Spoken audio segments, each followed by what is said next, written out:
Hello friends, welcome to MS coaching institute. जैसा कि आप देख रहे हैं, हम ज्योग्राफी पढ़ने वाले हैं। मध्य प्रदेश की ज्योग्राफी, मध्य प्रदेश का भूगोल डिस्कस करने वाले हैं। बहुत ही इंपॉर्टेंट है एमपी की हर एक एग्जाम्स के लिए। तो चलिए शुरू करते हैं। सबसे पहले हम मध्य प्रदेश की ज्योग्राफी को डिस्कस करने से पहले इसके सिलेबस को देखना चाहेंगे कि कौन कौन सा पार्ट है जो मध्य प्रदेश की ज्योग्राफी के अंतर्गत आता है और उसे हमें पढ़ना है। तो सबसे पहले हम देख रहे हैं फॉरेस्ट को पढ़ना है हमें, और फॉरेस्ट के प्रोड्यूसर्स को पढ़ना है। उसके बाद वाइल्ड लाइफ है, ठीक है, रिवर्स मीन्स नदियां हैं, उनको पढ़ना है। माउंटेन एंड माउंटेन रेंजेस है, पर्वत और पर्वत श्रेणियों को पढ़ना है मध्य प्रदेश की। क्लाइमेट मीन्स मध्य प्रदेश के मौसम को पढ़ना है। मध्य प्रदेश में मिनरल्स और मध्य प्रदेश की जो खनिज हैं उनको पढ़ना है। फिर मध्य प्रदेश में परिवहन या मध्य प्रदेश का ट्रांसपोर्ट सिस्टम पढ़ना है। इरिगेशन और इलेक्ट्रिकल प्रोजेक्ट्स जो मध्य प्रदेश में चल रहे हैं उनके बारे में डिस्कशन करना है। एग्रीकल्चर मीन्स कृषि के बारे में मध्य प्रदेश की डिस्कस करना है। एनिमल हस्बेंड्री को डिस्कस करना है। और एग्रीकल्चरल बेस्ड जो इंडस्ट्रीज है मध्य प्रदेश के अंदर आती है, उन सभी के बारे में हमको पढ़ना है। ये सभी इंपॉर्टेंट है एमपी पीएससी के लिए, एमपी पुलिस के लिए, चाहे एमपी की कोई सी भी वनडे एग्जाम हो उसके लिए। ये टॉपिक जो है प्रीलिम्स से रिलेटेड टॉपिक है, इनको हम स्टार्ट कर रहे हैं। अगर वीडियो अच्छा लगे तो हमारा चैनल सब्सक्राइब कर लें और वीडियो को लाइक करें, ठीक है। तो चलिए शुरू करते हैं। सबसे पहले हम पढ़ेंगे मध्य प्रदेश के कुछ जनरल फैक्ट्स को, जो कि बहुत इंपॉर्टेंट रहते हैं। यहाँ से क्वेश्चन आने की संभावना बहुत ज्यादा होती है। सबसे पहले हम अगर देखें तो मध्य प्रदेश जो है गोंडवाना लैंड का हिस्सा है। गोंडवाना क्या होता है, तो ये वर्ल्ड ज्योग्राफी का पार्ट है। जब भी वर्ल्ड ज्योग्राफी पढ़ेंगे तो उसके बारे में बताऊंगा। अभी बस आप मान लीजिए कि गोंडवाना एक लैंड होता है और उसी का पार्ट है हमारा मध्य प्रदेश। और आप जैसा कि देख रहे हैं, ये बीचों बीच से एक रेखा या एक लाइन गुजर रही है मध्य प्रदेश से। उस रेखा को, उस लाइन को कहते हैं ट्रॉपिक ऑफ कैंसर, कर्क रेखा। बिल्कुल मध्य प्रदेश के बीचों बीच से गुजर रही है। इट मीन्स कि मध्य प्रदेश को ये दो पार्ट्स में डिवाइड कर रही है, ठीक है। 23.5 डिग्री की होती है ये।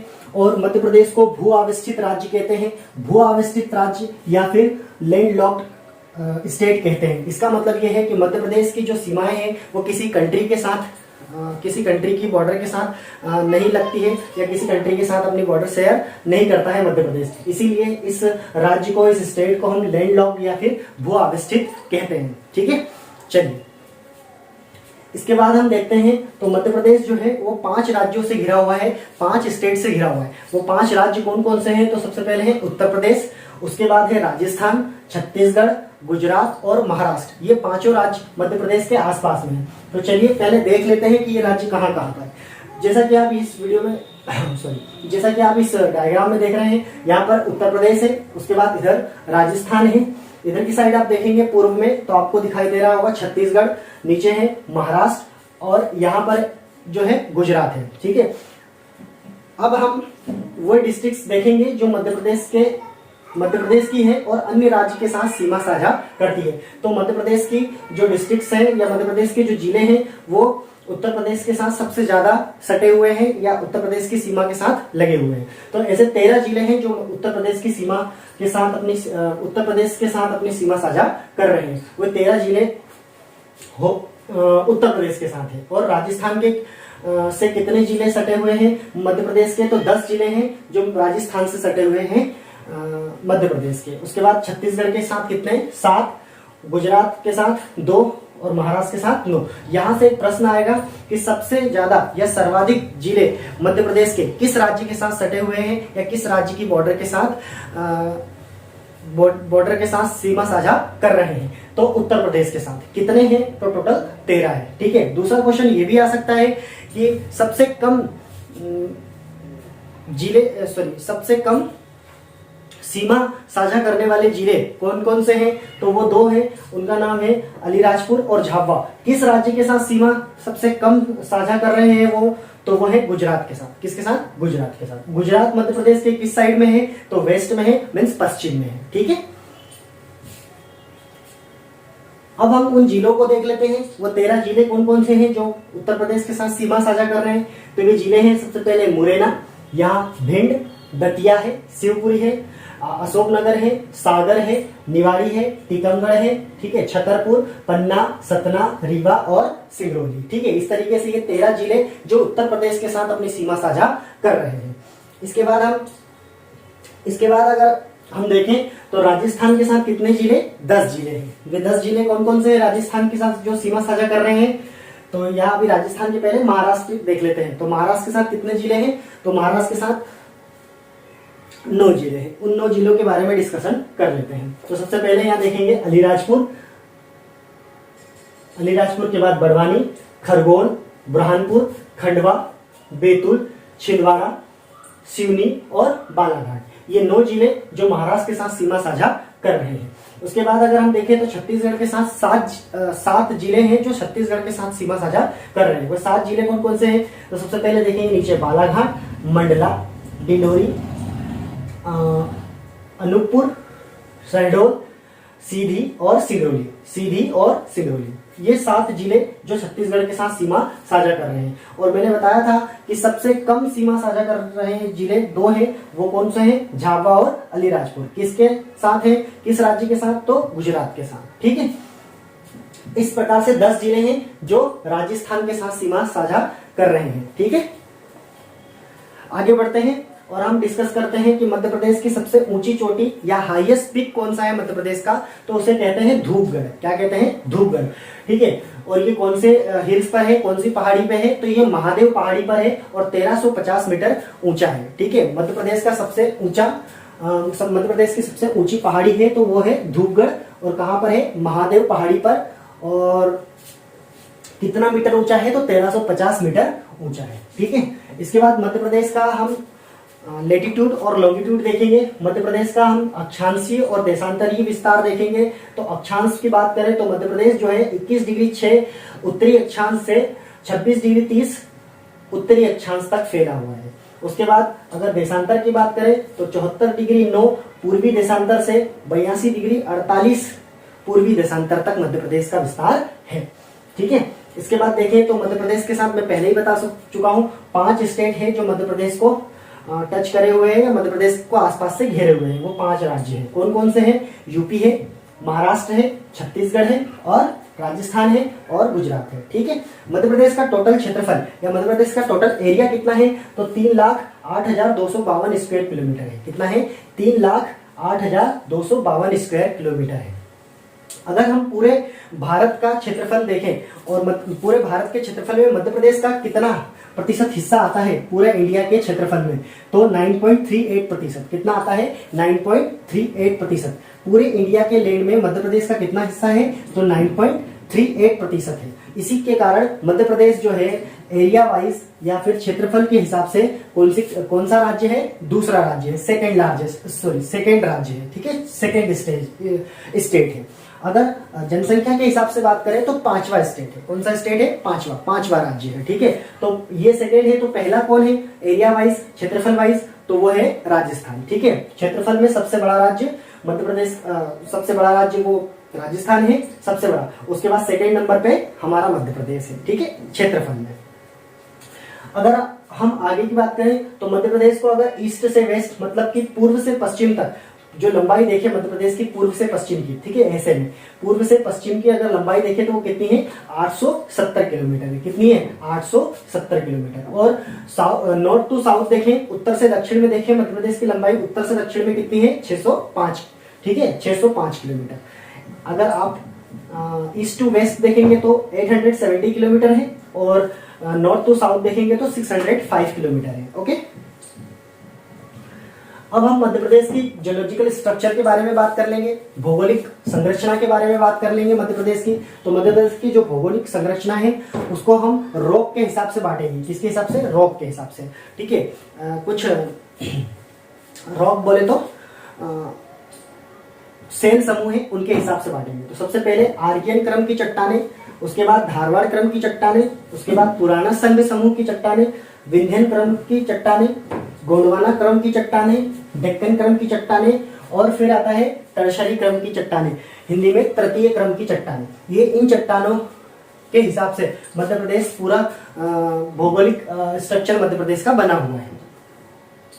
सबसे पहले हम देखेंगे आर्यन क्रम की चट्टानें, जिसे हिंदी में आद्य महाकल्प भी कहा जाता है। क्या कहा जाता है? आद्य महाकल्प भी कहा जाता है। ये वो चट्टान है, ये वो रॉक है जिसे प्राइमरी रॉक या पृथ्वी की प्राथमिक चट्टान भी कहा जाता है। ठीक है, इसमें कोई जीवाश्म नहीं पाया जाता है, इसमें कोई भी फॉसिल्स नहीं पाया जाता है, और इस चट्टान में सिल और डाइक भी बनता है। सिल और डाइक भी इस चट्टान में बनता है। सिल किसे कहते हैं?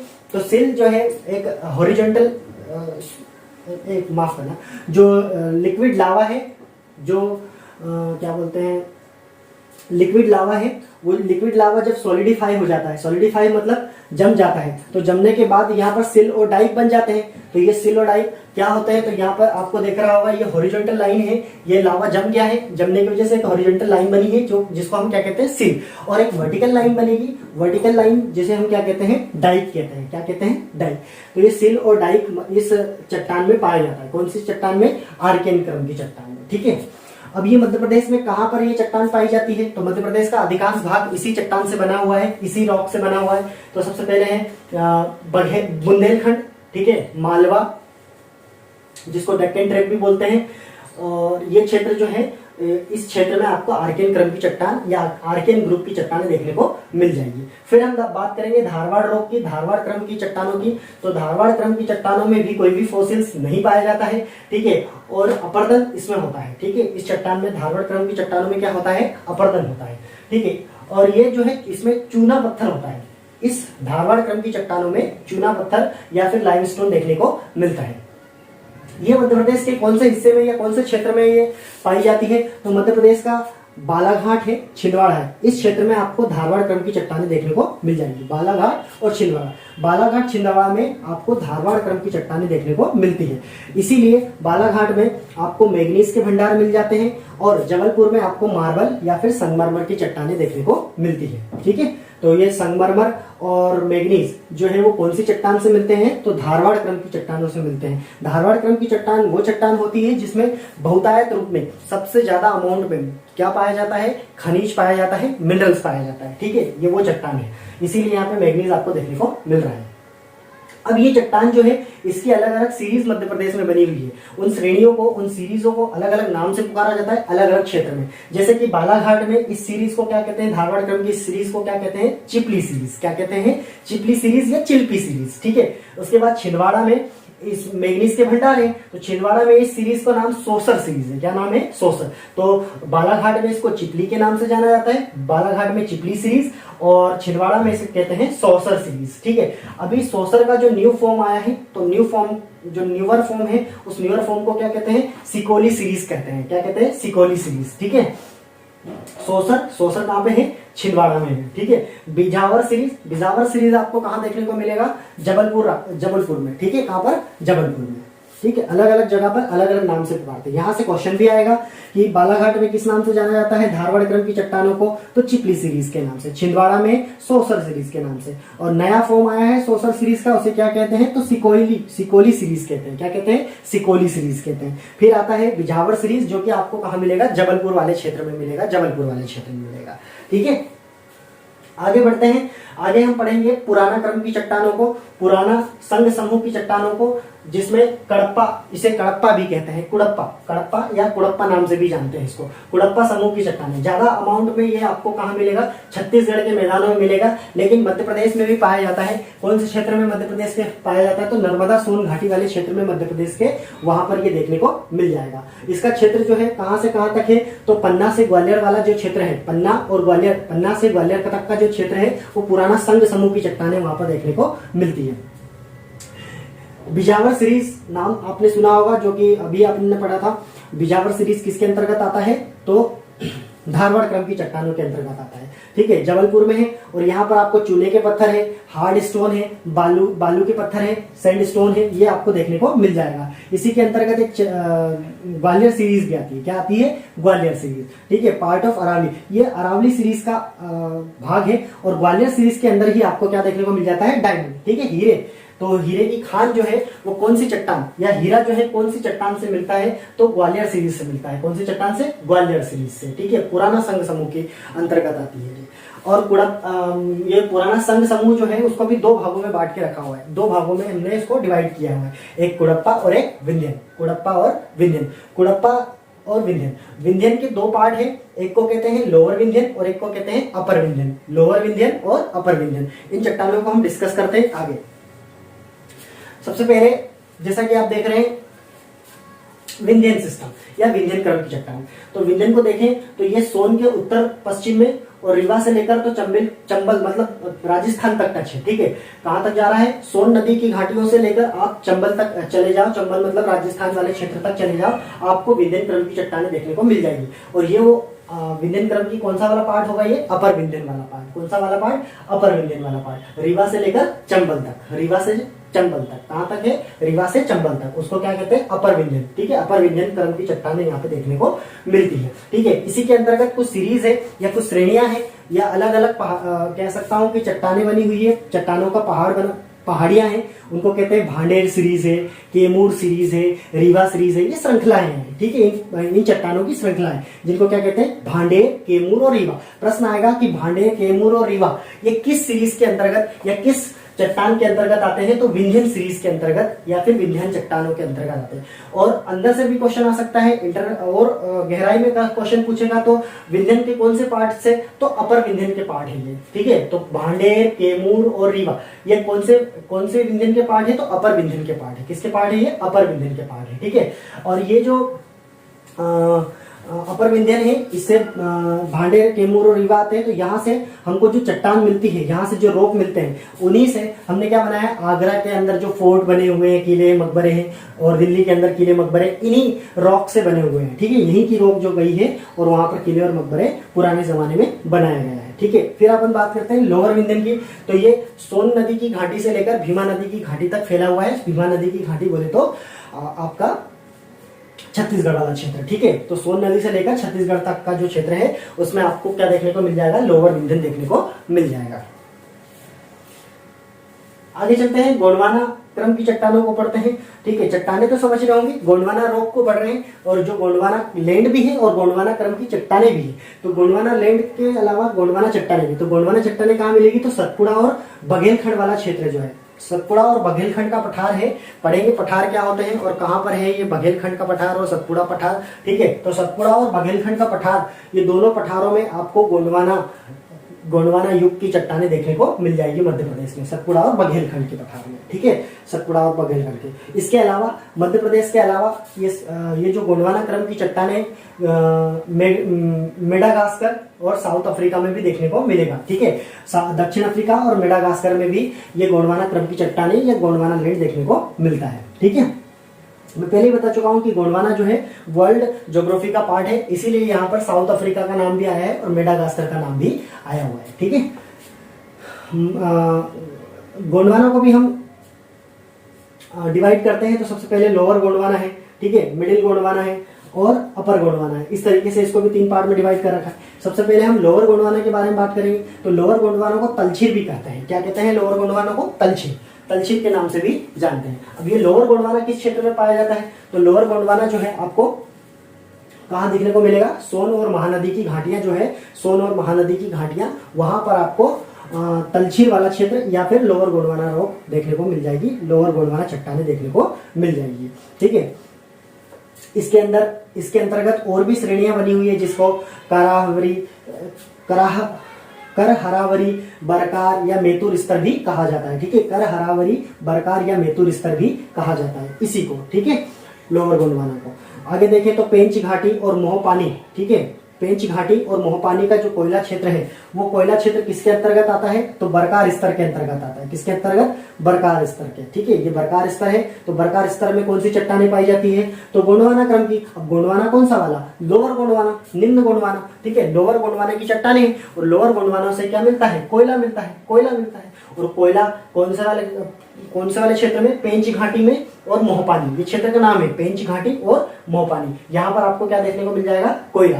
और कोयला वाला ये जो क्षेत्र है, यहाँ पर एक चट्टानों की श्रेणी पाई जाती है। उस चट्टानों की श्रेणी को क्या बोलते हैं? तो बरकार बोलते हैं। क्या कहते हैं? बरकार कहते हैं। ठीक, आगे हम चलते हैं तो मिडिल गोंडवाना आ जाता है। जैसा कि मैंने बताया आपको कि लोअर गोंडवाना, मिडिल गोंडवाना और अपर गोंडवाना, ऐसे 3 पार्ट में हमने गोंडवाना चट्टान को या गोंडवाना क्रम की चट्टानों को डिवाइड किया है। तो यहाँ पर मिडिल गोंडवाना आता है। तो मिडिल गोंडवाना चट्टानों को देखते हैं। तो मिडिल गोंडवाना चट्टानें आपको कहाँ देखने को मिलेगी? सतपुड़ा रीजन में मिलेगी, है ना, सतपुड़ा क्षेत्र में मिलेगी। और इसको अलग अलग नामों से भी, इसकी भी श्रेणियां बनी हुई है, अलग अलग श्रेणियां, जैसे कि उसकी बरकार बनी थी, ऐसे ही यहाँ पे भी श्रेणियां हैं। इसकी श्रेणी को बोलते हैं पचमढ़ी, ठीक है, पचमढ़ी श्रेणी और देनवा श्रेणी और बागरा श्रेणी। ठीक है,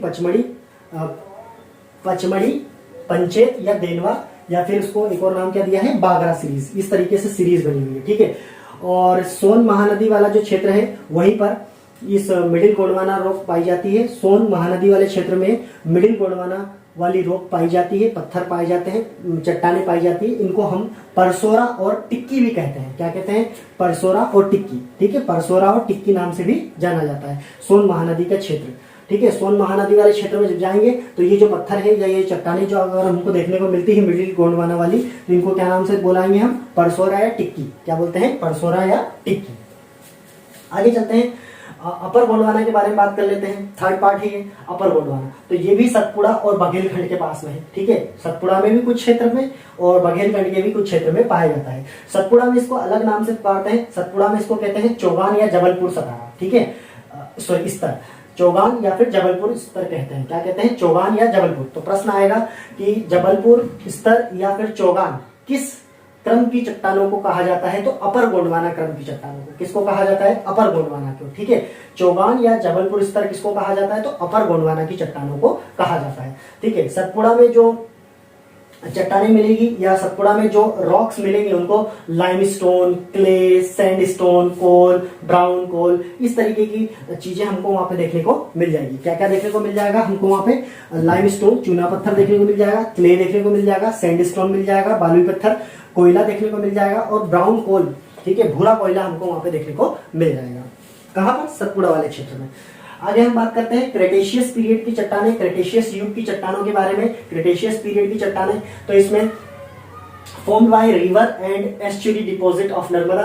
नर्मदा से जो एस्चुरी होती है, ठीक है, नर्मदा की एस्चुरी के कारण ये जो क्रेटेशियस पीरियड की चट्टानें बनी है, नर्मदा की एस्चुरी। तो जैसा कि आप जानते हैं कि नर्मदा और ताप्ती एस्चुरी बनाती है। क्या बनाती है, एस्चुरी। और बाकी की जितनी भी नदियां वो क्या बनाती है, डेल्टा बनाती है। क्या बनाती है, डेल्टा। तो नर्मदा और ताप्ती एस्चुरी बनाती है। तो एस्चुरी की वजह से क्रेटेशियस युग की चट्टानें बनी। वो एस्चुरी जब जमा हो गई एक जगह पे, डिपॉजिट हो गई, और डिपॉजिट होने की वजह लंबे समय के बाद यहाँ पर क्या बन जाती है, चट्टान या फिर रॉक बन जाती है। उन पत्थरों को हम क्या कहते हैं, क्रेटेशियस युग की चट्टान। क्या कहते हैं, क्रेटेशियस युग की चट्टान। और इनका भी नाम चेंज हो चुका है, इनको भी अलग नाम से पुकारा जाता है। इनकी सीरीज को क्या कहते हैं, बाघ सीरीज। क्या कहते हैं, बाघ सीरीज। तो प्रश्न आएगा बाघ सीरीज किसके अंतर्गत आता है, तो क्रेटेशियस युग की चट्टानों में आता है। किसमें आता है, क्रेटेशियस युग की चट्टानों में आता है। तो बाघ सीरीज कहा जाता है क्रेटेशियस युग की चट्टानों को। ठीक है, आगे बढ़ते हैं। मध्य प्रदेश में नई जो बाघ सीरीज आई है, मध्य प्रदेश में एक नई सीरीज आ गई है बाघ सीरीज। तो बाघ सीरीज का नामकरण हो गया है, नया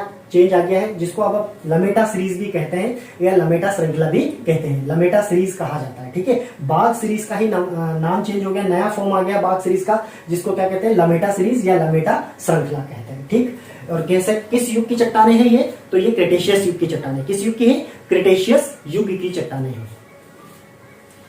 आगे बढ़ेंगे।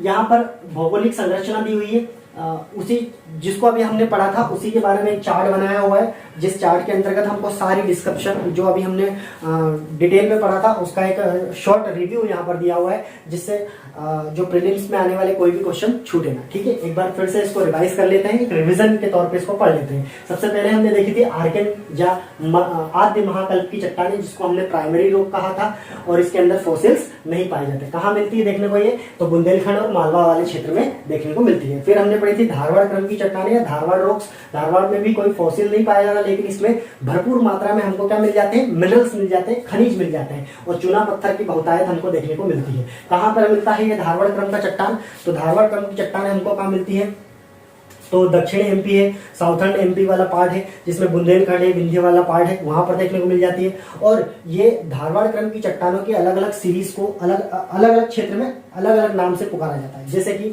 हमने पढ़ा था चिल्पी सीरीज या चिपली सीरीज, कहाँ, बालाघाट में चिल्पी या चिपली सीरीज के नाम से जानी जाती है। छिंदवाड़ा में इसको सोसर सीरीज कहा जाता है। छिंदवाड़ा में क्या कहा जाता है, सोसर सीरीज कहा जाता है। और जबलपुर में इसको बिजावर सीरीज कहा जाता है। बिजावर सीरीज कहा जाता है कहाँ पर, जबलपुर में। ठीक है, कौन सी चट्टान ये, कौन सी पत्थर है ये, तो ये हमारा धारवाड़ रॉक है। कौन सा रॉक है, धारवाड़ रॉक है। इसके बाद अगर हम देखें तो कुड़प्पा क्रम की चट्टानों को देखेंगे तो कुड़प्पा क्रम की चट्टानों में हमने देखा था क्या मिलता है, डायमंड मिलता है। तो हीरा कौन सी चट्टानों में मिलता है, हीरा कौन सी रॉक में पाया जाता है, तो कुड़प्पा क्रम की रॉक में पाया जाता है। किसमें पाया जाता है, कुड़प्पा क्रम की चट्टानों में पाया जाता है। ठीक है, हीरा हमको कहाँ मिलता है, कुड़प्पा क्रम की चट्टानों में, डायमंड। और ये कहां से कहां तक फैला हुआ है, ये वाली चट्टान, ये वाला जो रॉक है कहां से कहां तक मिलती है, तो पन्ना और ग्वालियर। ठीक है, क्योंकि हीरा जो है पन्ना में मिलता है, इसीलिए पन्ना से लेकर ग्वालियर वाला जो क्षेत्र है, पन्ना और ग्वालियर, वहां पर आपको डायमंड की खदानें मिलती है, डायमंड की माइंस मिल जाती है। और वहां पर जो रॉक है वो रॉक कौन सी है, तो कुड़प्पा क्रम की रॉक है। कौन सी रॉक है, कुड़प्पा क्रम की रॉक वहां पर है। ठीक, फिर आगे चलते हैं और आगे हम देखेंगे विंध्य क्रम। ठीक है, विंध्यन रॉक को, तो विंध्यन रॉक दो पार्ट में डिवाइडेड है, लोअर विंध्यन और अपर विंध्यन। ठीक है, लोअर विंध्यन की बात करें, लोअर विंध्यन की बात करें तो इसमें चूना पत्थर, लाइमस्टोन देखने को मिल जाएगा, सैंडस्टोन देखने को मिल जाएगा। और ये लोअर विंध्यन कौन से वाले क्षेत्र में मिलता है, सोन घाटी में, किसमें, सोन वैली में। ठीक है, अपर विंध्यन की बात करें तो इसके अंदर फॉसिल्स पाए जाते हैं।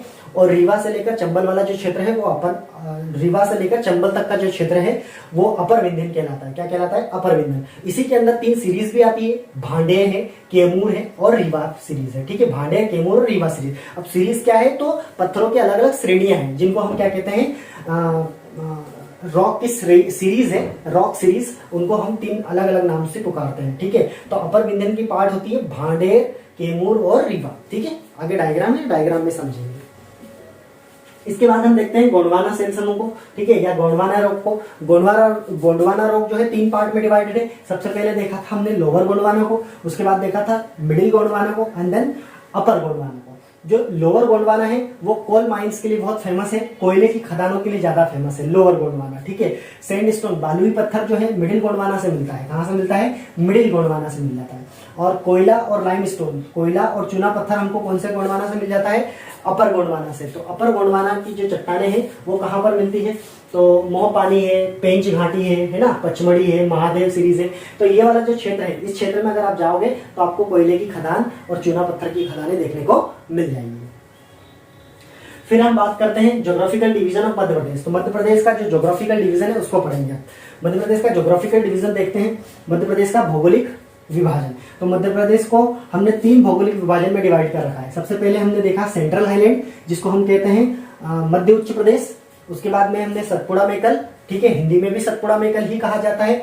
और ये है हमारा बघेलखंड का पठार। ठीक है, बघेलखंड का पठार। तो 3 भागों में मध्य प्रदेश को हमने डिवाइड किया है। सबसे पहले हमने सेंट्रल हाईलैंड, मध्य उच्च प्रदेश, सतपुड़ा मेकल श्रेणी और बघेलखंड का पठार। कौन सा पठार, बघेलखंड का पठार।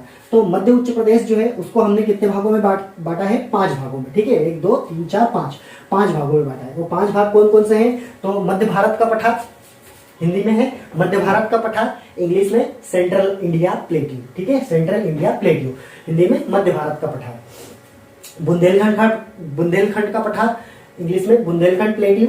रीवा पन्ना का पठार, रीवा पन्ना प्लेट्यू।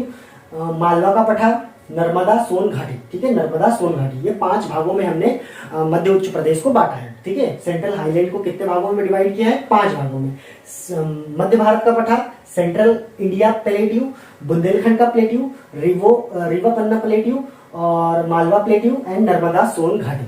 ठीक, इस तरीके से 5 भागों में बांटा। देन हमने सतपुड़ा मेकल श्रेणी को भी 3 भागों में बांटा है। कितने भागों में, 3 भागों में। राजपीपला, ग्वालीगढ़ और महादेव, राजपीपला, ग्वालीगढ़, महादेव, राजपीपला, ग्वालीगढ़, महादेव और मेकल। ठीक है, राजपीपला, ग्वालीगढ़, महादेव और मेकल। ये 3 पार्ट में हमने डिवाइड किया है किसको, सतपुड़ा मेकल श्रेणी को। ठीक है, इसके बाद हमने देखा बघेलखंड पठार, जिसका हमने डिवीजन नहीं किया है। बघेलखंड पठार का कोई डिवीजन नहीं, बघेलखंड पठार जो है स्वतंत्र रूप में देखने को मिलता है। आगे डिस्कस करते हैं। यह है एक पूरा मैप जिसके जरिए हम इसको समझते हैं। तो सबसे पहले जैसा कि आप देख रहे हैं, ये पूरा क्षेत्र जिसको हम क्या कहते हैं, सेंट्रल हाईलैंड। क्या कहते हैं, सेंट्रल हाईलैंड। सेंट्रल हाईलैंड के अंतर्गत मध्य उच्च प्रदेश, जिसके अंतर्गत आपका आता है मध्य भारत का पठार। ठीक है, मध्य भारत का पठार सेंट्रल इंडिया प्लेट्यू। ठीक है, इसको क्या कहते हैं, सेंट्रल इंडिया प्लेट्यू कहते हैं, मध्य भारत का पठार। उसके बाद मालवा प्लेट्यू, मालवा का पठार।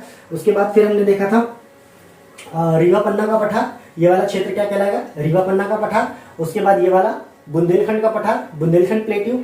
इसके बाद हमने देखा था सतपुड़ा मेकल श्रेणी। तो ये सतपुड़ा मेकल वाला श्रेणी वाला पार्ट है। सतपुड़ा मेकल श्रेणी के अंदर हमने 3 पार्ट देखे थे, जिसमें आपने देखा था ग्वालीगढ़, उसके बाद हमने देखा था सतपुड़ा, और उसके बाद देखा था हमने मेकल। ठीक है, ये वाला पार्ट है। उसके बाद फिर हमने स्वतंत्र रूप से बताया था जिसको क्या कहते हैं, बघेलखंड का पठार। क्या कहते हैं, बघेलखंड का पठार। ये पूरा पार्ट डिवाइडेड आपको दिख रहा होगा। फिर मैंने बताया था रीवा पन्ना के पठार वाला जो क्षेत्र है, इसमें आपको भांडेर और कैमूर देखने को मिलेगा। तो ये भांडेर पर्वत श्रेणी, आपको पत्थर दिख ही रहे होंगे, रॉक दिख रहे होंगे। तो ये भांडेर पर्वत श्रेणी, और इसको बोलते हैं कैमूर पर्वत श्रेणी। तो अपर रीवा पन्ना का जो ऊपर वाला पार्ट है, ऊपर की साइड जब देखोगे आप, किसके ऊपर देखोगे, ये वाला जो लाइन है इसको क्या कहते हैं, विंध्याचल पर्वत श्रेणी। ठीक है, विंध्याचल पर्वत श्रेणी के ऊपर वाला पार्ट देखोगे तो उसको क्या कहते हैं, भांडेर पर्वत श्रेणी। क्या कहते हैं, भांडेर पर्वत श्रेणी। और नीचे वाला पार्ट देखोगे तो उसको क्या कहते हैं, कैमूर पर्वत श्रेणी या कैमूर पर्वत श्रृंखला। ठीक है, ये बीचों बीच से मालवा पठार के और नर्मदा सोन घाटी के बीचों बीच जो पार्ट है उसको क्या कहते हैं, विंध्याचल पर्वत कहते हैं। क्या कहते हैं, विंध्याचल पर्वत। उसके बाद विंध्याचल पर्वत देख लिया आपने, ये वाला विंध्याचल पर्वत है जो मालवा के पठार और नर्मदा घाटी के बीचों बीच है। ठीक है, इसके बाद अगर आप देखो तो नर्मदा घाटी के जस्ट नीचे आप देखो तो सतपुड़ा मेकल श्रेणी है। कौन सी है, सतपुड़ा मेकल श्रेणी। तो सतपुड़ा का पठार अगर कोई पूछे तो वो नर्मदा के कहाँ पे है, साउथ में है, नर्मदा के दक्षिण में है। नर्मदा के दक्षिण में ये सतपुड़ा प्रदेश है। ठीक है, मध्य प्रदेश की सबसे ऊंची चोटी, मध्य प्रदेश का हाईएस्ट पीक जो है वो धूपगढ़ है। क्या है, धूपगढ़। महादेव पर्वत पे बना हुआ है, महादेव श्रेणी पे है। सतपुड़ा में है महादेव पर्वत, सतपुड़ा में क्या है, महादेव पर्वत है। और महादेव पर्वत पे क्या है, धूपगढ़। और धूपगढ़ कितना ऊंचा है, तो 1350 मीटर ऊंचा है, हाईएस्ट पीक है। हिंदी में बोले तो मध्य प्रदेश की सबसे ऊंची चोटी। ठीक, आगे बढ़ते हैं, मालवा के प्लेट्यू के बारे में डिस्कस करते हैं, मध्य भारत मालवा के पठार के बारे में डिस्कस करते हैं। तो मालवा का पठार जो है मध्य प्रदेश का सबसे बड़ा पठार है, मध्य प्रदेश का सबसे बड़ा भौगोलिक हिस्सा है या ज्योग्राफिकल पार्ट ऑफ एमपी है। तो अगर प्रश्न आता है कि मध्य प्रदेश का सबसे बड़ा हिस्सा, geographical part of Madhya Pradesh, प्रश्न गलत हो गया, भौगोलिक, मध्य प्रदेश का सबसे बड़ा भौगोलिक हिस्सा कौन सा है या फिर ज्योग्राफिकल पार्ट ऑफ एमपी कौन सा है, तो वो कौन है, मालवा का पठार है। कौन है, मालवा का पठार। आगे देखेंगे हम, ये कहां पर है, तो मध्य प्रदेश का जो पश्चिमी भाग है, मध्य प्रदेश का जो वेस्टर्न पार्ट है, वहां पर आपको ये मालवा का पठार देखने को मिल जाएगा। चलिए देख लेते हैं इसको मैप में। तो ये वाला जो क्षेत्र आपको दिख रहा होगा, इस वाले क्षेत्र को हम क्या कहते हैं, मालवा का पठार कहते हैं, मालवा प्लेट्यू कहते हैं। फिर आगे चलते हैं, तो ये काहे से बना हुआ है, तो ये ज्वालामुखी से बना हुआ है। किससे बना हुआ है, ज्वालामुखी से बना हुआ है, वोल्केनिक ओरिजिन से बना हुआ है। ठीक है, तो इसका जो ओरिजिन हुआ है वो किससे हुआ है, वोल्केनो से हुआ है, इसलिए इसको ज्वालामुखी पठार भी कहा जाता है, ज्वालामुखी वोल्केनिक प्लेट्यू भी कहा जाता है। ठीक, इसका जो इस मालवा वर्ड का मतलब संस्कृत में मालव होता है, और मालव का मतलब होता है लक्ष्मी की, धन की देवी, और ये इस तरीके से बोला गया है। ये इंपॉर्टेंट नहीं है, बट यहाँ पर इस क्षेत्र में कौन कौन से वंशज ने राज किया है, तो यहाँ पर मौर्य डायनेस्टी है, गुप्ता डायनेस्टी है, परमार डायनेस्टी है, इन्होंने इस क्षेत्र पर राज किया है, मालवा के पठार पर। ठीक है, मालवा का पठार समुद्र तल से कितना ऊंचा है, तो 300 से 500 मीटर ऊंचा है। ठीक है, कितना है, 300 से 500 मीटर ऊंचा है। कितने क्षेत्र में फैला हुआ है, ठीक है, मध्य प्रदेश के कितने क्षेत्र में फैला हुआ है, तो 28.62% पार्ट जो है मालवा का पठार का है। ठीक है, कितना, 28.62%। ठीक है, 28.62% भाग जो है मालवा का पठार का है। ठीक, कितना है टोटल, तो 88,222 किलोमीटर में, स्क्वायर किलोमीटर। ठीक है, 88,222 स्क्वायर किलोमीटर में है। और यहाँ पर जो औसत वर्षा है या औसत एवरेज रेनफॉल है मध्य प्रदेश, यहाँ पर जो मालवा के पठार में जो एवरेज रेनफॉल है वो कितनी है, 75 से 125 सेंटीमीटर। कितनी, 75 से 125 सेंटीमीटर।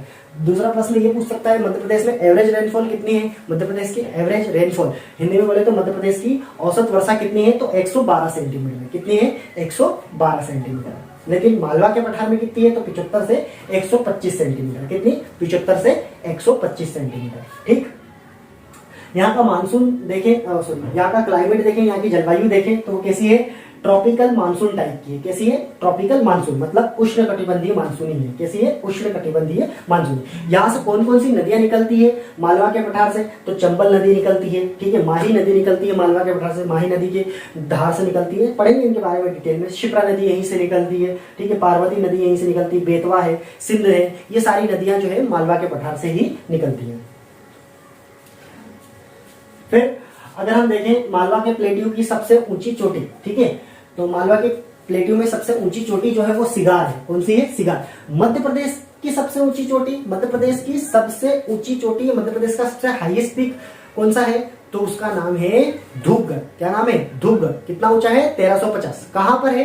तो सतपुड़ा में। कहां है? सतपुड़ा में। सतपुड़ा में भी कहां पर? महादेव पर्वत पर। कौन से पर्वत पर? महादेव पर्वत पर। यहाँ पर मालवा के पठार का सबसे ऊंची, मालवा के पठार की सबसे ऊंची चोटी। क्या पूछा है प्रश्न? मालवा के पठार की सबसे ऊंची चोटी, highest peak of the Malwa plateau. तो मालवा प्लेट्यू की सबसे हाईएस्ट पीक जो है वो कौन सी है? सिगार है। कौन सी है? सिगार है ना। तो 3 चोटियां हैं मालवा के पठार में। कितनी चोटियां हैं? 3 पीक है। कौन कौन से? सिगार, जानापाव और धजारी। ठीक है, सिगार, जानापाव और धजारी। सिगार, जानापाव और धजारी। सिगार, जानापाव और धजारी। तो सिगार, जानापाव, धजारी ये तीनों पीक है किसकी? मालवा की। और सबसे ऊंची कौन सी मालवा पठार में? तो सिगार है। कौन सी है? सिगार। क्या नाम है? कितने मीटर है? तो 881 मीटर है। कितनी है? 881 मीटर। उसके बाद जानापाव है जो कि 854 है। धजारी जो कि 810 मीटर है। ठीक है।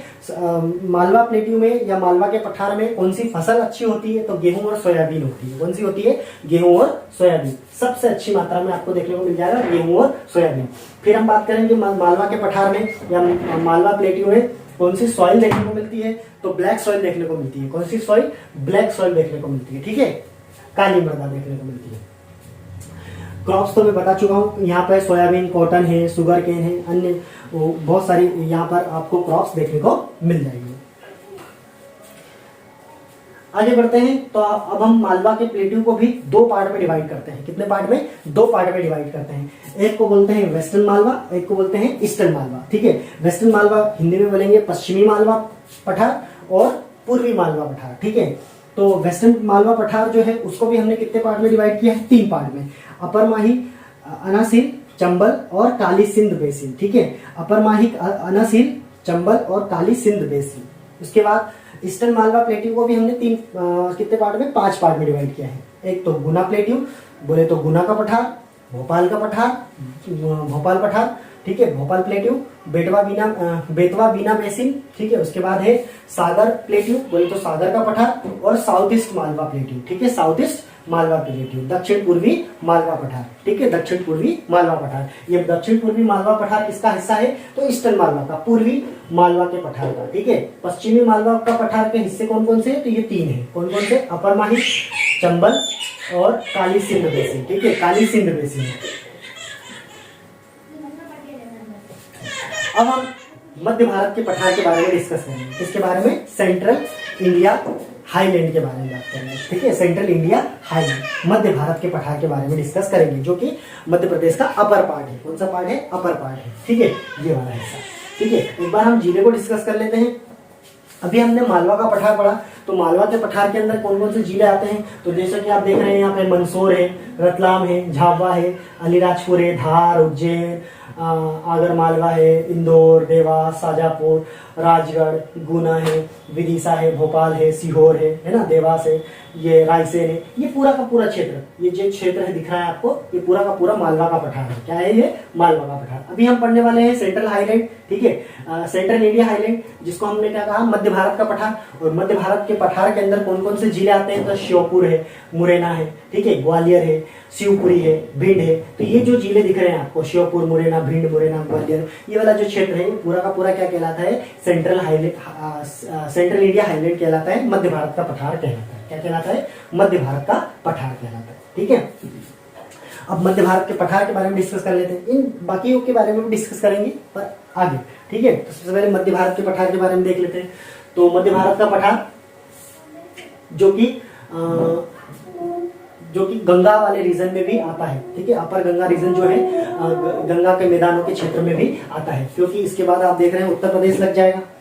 इस वाले क्षेत्र के बाद यहाँ पर उत्तर प्रदेश है, तो उत्तर प्रदेश का जो एरिया है इससे टच है ना, तो यहाँ पर अपर गंगा वाला क्षेत्र भी, गंगा के मैदान भी यहाँ पर आ सकते हैं। ठीक है, गंगा के मैदान वाला क्षेत्र भी इसको कहा जा सकता है। चलिए, इसके बाद हम देखें तो इसके अगर आप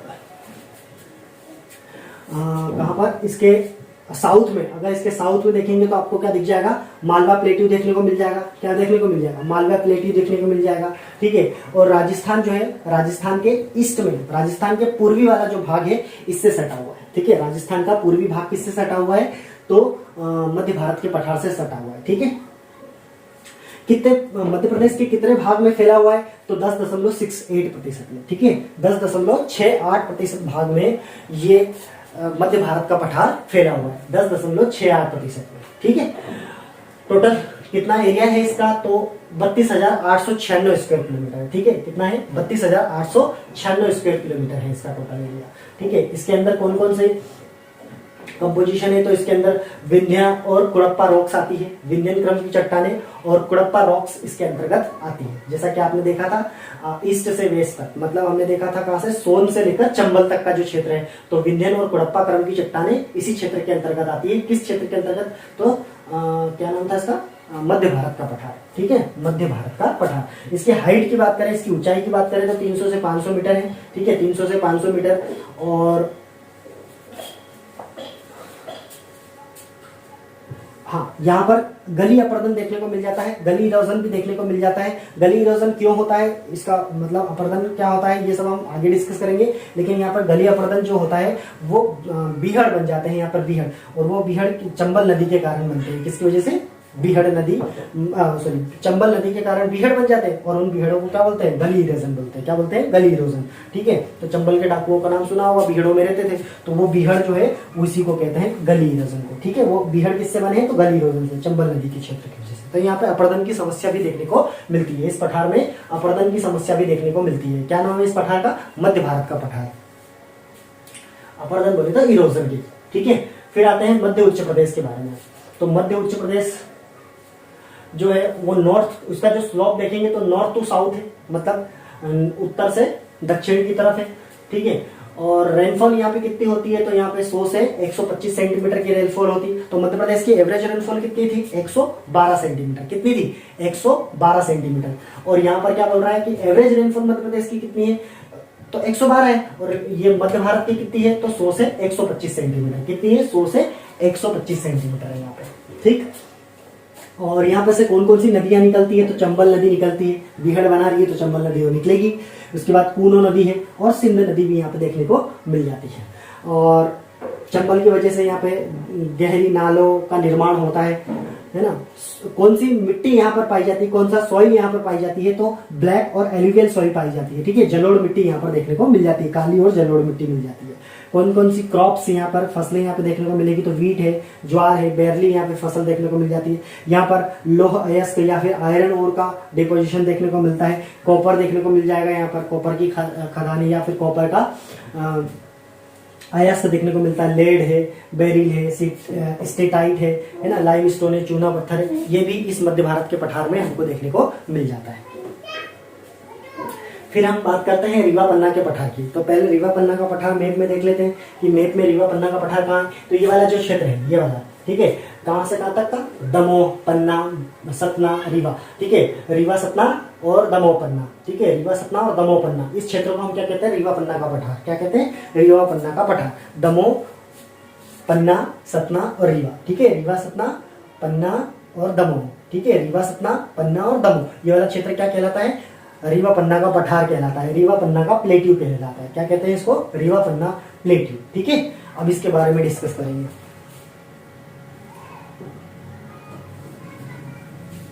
रीवा पन्ना प्लेट्यू के बारे में डिस्कस करते हैं। तो ये कैसा शेप है इसका, ट्रायंगुलर शेप है। कैसा शेप है, ट्रायंगुलर शेप है। किस आकार का दिखता है, ये त्रिभुज के आकार का है। किस आकार का है, त्रिभुज के आकार का है, ठीक है। यहाँ पर कौन सी चट्टानें देखने को मिलती है, तो विंध्यन चट्टानें देखने को मिल जाती है। कौन सी चट्टानें, विंध्यन क्रम की चट्टानें। और कुड़प्पा क्रम की चट्टानें भी देखने को मिलती है। विंध्यन और कुड़प्पा क्रम की चट्टानें यहाँ पे देखने को मिल जाती है। यहाँ पे कुछ स्थलाकृतियां भी बन जाती है, ठीक है। कुछ टोपोग्राफी बन जाता है। और टोपोग्राफी में देखा जाए तो क्रैक्स और रिफ्ट देखने को मिल जाती है। क्रैक बोले तो दरारें और दर्रे दिखते हैं यहाँ पे, ठीक है। दरारें और दर्रे पाए जाते हैं। तो कुछ कुछ ये पहाड़ियां हैं, बड़ी बड़ी पहाड़ों के बीच में दर्रे हैं, जगह है, ऐसी घाटी नुमा स्ट्रक्चर है। तो वहाँ पे कुछ कुछ जगह बनी हुई है, वो जो दरारें उनको बोल सकते हैं या दर्रे बोल सकते हैं। तो वो दरारें और दर्रे यहाँ पे देखने को मिलती है। उन दरारें और दर्रों को हम क्या कहते हैं, विंध्यन कगार भूमि कहते हैं। क्या कहते हैं, विंध्यन कगार भूमि। इंग्लिश में बोलेंगे विंध्यन स्कार्प लैंड, ठीक है। विंध्यन स्कार्प लैंड बोलेंगे। क्या बोलेंगे इनको, विंध्यन स्कार्प लैंड। तो प्रश्न आएगा, विंध्यन कगार भूमि विंध्यन कगार भूमि किस क्षेत्र का हिस्सा है? तो रीवा पन्ना पठार का हिस्सा है। किसका हिस्सा है? रीवा पन्ना पठार का हिस्सा है। ठीक है, कितने क्षेत्र को कवर कर रखा है इसने रीवा पन्ना के पठार ने? तो 10.37% को कवर कर रखा है। कितना? 10.37% एरिया जो है मध्य प्रदेश का, उसके अंदर आपको रीवा पन्ना का पठार देखने को मिल जाएगा। फिर अगर हम देखें तो यहाँ पर कितना है टोटल? तो 31,954.8 स्क्वायर किलोमीटर वाला जो क्षेत्र है पूरा का पूरा क्या है? रीवा पन्ना का पठार है। क्या है भैया? रीवा पन्ना का पठार है। अब रीवा पन्ना के पठार में हम देखेंगे कि आपने देखा था केमूर, भांडेर, है ना, ये श्रेणी देखी थी ना, केमूर पर्वत श्रेणी, भांडेर पर्वत श्रेणी, है ना। तो यहाँ पर केमूर और भांडेर पर्वत श्रेणी देखने को मिल जाती है। तो केमूर रेंज मिल जाती है जो कि सोन नदी के ऊपर वाला क्षेत्र है। ठीक है, जो कि सोन नदी से लेकर कहाँ तक जाती है? तो बिहार के पश्चिमी क्षेत्र तक फैली हुई है केमूर श्रेणी। उसके बाद में यहाँ पर कुड़प्पा क्रम की चट्टानें, विंध्यन क्रम की चट्टानें देखने को मिल जाती है रीवा पन्ना के पठार में। रेनफॉल की बात करें, औसत वर्षा यहाँ पे कितनी है? तो 125 सेंटीमीटर वर्षा है यहाँ पर। कितनी है? 125 सेंटीमीटर वर्षा है। ठीक है, सॉइल की बात करें तो यहाँ पर लाल पीली मिट्टी देखने को मिलती है जिसको लेटराइट मिट्टी भी कहते हैं। क्या कहते हैं? लेटराइट मिट्टी या लेटराइट सॉइल भी कहते हैं। फसल अगर देखें तो यहाँ पे मोटा अनाज होता है, वीट हो जाता है, यहाँ पे ज्वार हो जाता है, और ऑयल स्वीट बोले तो तिलहन की फसलें यहाँ पे ज्यादा देखने को मिलती है। ठीक है, आगे बढ़ते हैं। नर्मदा और सोन घाटी, अब नया पार्ट आ गया है जिसको कहते हैं नर्मदा और सोन घाटी वाला पार्ट। ठीक है, नर्मदा और सोन घाटी। तो नर्मदा सोन घाटी वाले पार्ट को देख लेते हैं, पहले डायग्राम में देख लेते हैं, मैप में देख लेते हैं। नर्मदा सोन घाटी कहाँ है? तो नर्मदा सोन घाटी ये दिख रही, ये वाला जो क्षेत्र है इसको क्या कहते हैं? नर्मदा सोन घाटी कहते हैं। क्या कहते हैं? नर्मदा सोन घाटी। ठीक है, नर्मदा सोन घाटी। तो नर्मदा सोन घाटी के अंतर्गत क्या क्या आता है? तो आप देख लो कौन कौन से जिले हैं। बड़वानी आ जाएगा, खरगोन आ जाएगा, खंडवा आ जाएगा, हरदा है, होशंगाबाद है, नरसिंहपुर है, जबलपुर है और मंडला है। तो ये जिले जो है किसके अंतर्गत आ रहे हैं? नर्मदा सोन घाटी के अंतर्गत। किसके अंतर्गत? नर्मदा सोन घाटी के अंतर्गत। ठीक है, नर्मदा सोन घाटी के बारे में पढ़ते हैं। तो ये लोवेस्ट पार्ट है। ठीक है, मध्य प्रदेश का सबसे निचला हिस्सा या निचला भाग किसे कहते हैं? तो नर्मदा सोन घाटी को कहते हैं, सबसे निचला। और भारत का भी सबसे निचला भाग किसे कहते हैं? तो नर्मदा सोन घाटी को कहते हैं। तो भारत का भी सबसे निचला हिस्सा कौन सा है? नर्मदा सोन घाटी। और मध्य प्रदेश का भी सबसे निचला हिस्सा कौन सा है? तो वो है नर्मदा सोन घाटी। ये सबसे निचला हिस्सा है। ठीक है, सबसे निचला हिस्सा है। इसका टोटल एरिया कितना है? तो ये है 86,063 स्क्वायर किलोमीटर। और पूरे मध्य प्रदेश को का कितना भाग है इसके अंतर्गत आता है? तो 27.92% आता है। 27.92% भाग जो है नर्मदा सोन घाटी के अंतर्गत आता है। किसके अंतर्गत आता है? नर्मदा सोन घाटी के अंतर्गत आता है। सबसे ज्यादा किसके अंतर्गत? तो सबसे ज्यादा आता है मालवा के पठार में। सबसे ज्यादा किसमें है? मालवा का पठार। तो मध्य प्रदेश के सबसे ज्यादा हिस्से में कौन सा भाग फैला हुआ है? तो मालवा का पठार फैला हुआ है। ठीक है, और सेकेंड में नर्मदा सोन घाटी। आगे चलते हैं। ये कहाँ कहाँ पे आपको देखने को मिल, इसके अंदर आपको विंध्याचल और सतपुड़ा जो माउंटेन है वो देखने को मिल जाएंगे। और विंध्याचल और सतपुड़ा माउंटेन के बीचों बीच आपको रिफ्ट वैली देखने को मिल जाएगी जिसको भ्रंश घाटी कहते हैं। तो भ्रंश घाटी का निर्माण किन दो पर्वतों के बीच में है? तो विंध्याचल और सतपुड़ा। ठीक है, विंध्याचल और सतपुड़ा। तो रिफ्ट वैली कहाँ पाई जाती है? विंध्याचल और सतपुड़ा माउंटेन के बीच में। ठीक है, और वो कौन से पठार के अंतर्गत आता है? तो नर्मदा सोन घाटी के अंतर्गत आता है। किसके अंतर्गत आता है? नर्मदा सोन घाटी के अंतर्गत आता है। ठीक है, फिर अगर हम नदियों की बात करें तो यहाँ पर नर्मदा नदी निकलती है, यहाँ से सोन नदी देखी होगी आपने, ताप्ती नदी निकलती है, दूधी है, हिरन है, शेर है, शक्कर है, हथनी है, बारना है। ये सारी नदियां जो है इसी क्षेत्र से निकलती है, नर्मदा सोन घाटी वाले क्षेत्र से। ठीक है, क्लाइमेट यहाँ का कैसा है? तो ट्रॉपिकल मानसून टाइप का है। ठीक है, मानसूनी जलवायु है यहाँ की। रेनफॉल देखें तो 55 से 140 सेंटीमीटर वर्षा है यहाँ पर। ठीक है, वर्षा कितनी है? 55 से 140 सेंटीमीटर है। फिर अगर हम बात करें ये टोटल कितना एरिया में फैली हुई है, तो जैसे पहले हम बात कर चुके हैं 27.92% भाग में ये फैली हुई है। ठीक है, तो ये आंकड़ा गलत है। आगे चलेंगे, सॉइल की बात करेंगे नर्मदा सोन घाटी में। तो नर्मदा सोन घाटी में जो सॉइल है वो कौन सी है? ब्लैक है। और कौन सी पाई जाती है? रेड एल्यूवियल सॉइल भी पाई जाती है। कौन सी? रेड एल्यूवियल सॉइल भी पाई जाती है। ठीक है, रेड सॉइल सबसे ज्यादा देखने को मिलता है कहाँ पर, तो सोन वैली में। कौन सी वैली में? सोन वैली में। सोन नदी की घाटियों में आपको लाल मृदा देखने को मिलती है, लाल मिट्टी देखने को मिलती है। ठीक है, कौन कौन सी फसलें देखने को मिल जाएगी इसमें? नर्मदा सोन घाटी वाले क्षेत्र में तो आपको ग्राउंड नट देखने को मिल जाएगा, कॉटन देखने को मिल जाएगा, गेहूं मिल जाएगा, पेड़ी मिल जाएगा। ठीक है, ये क्षेत्र में आपको ज्यादातर देखने को मिल जाएगा। ये वाला पार्ट क्या है? तो नर्मदा सोन घाटी को भी 5 भागों में डिवाइड कर रखा है। मेकल का पठार क्षेत्र, ठीक है, विंध्य पर्वतीय क्षेत्र, सतपुड़ा रेंज है, मध्यवर्ती मैदान है, ठीक है, धार हाईलैंड है, इस तरीके से धार हाईलैंड है। ये इन पार्टों में भी इसको डिवाइड कर रखा है नर्मदा घाटी को।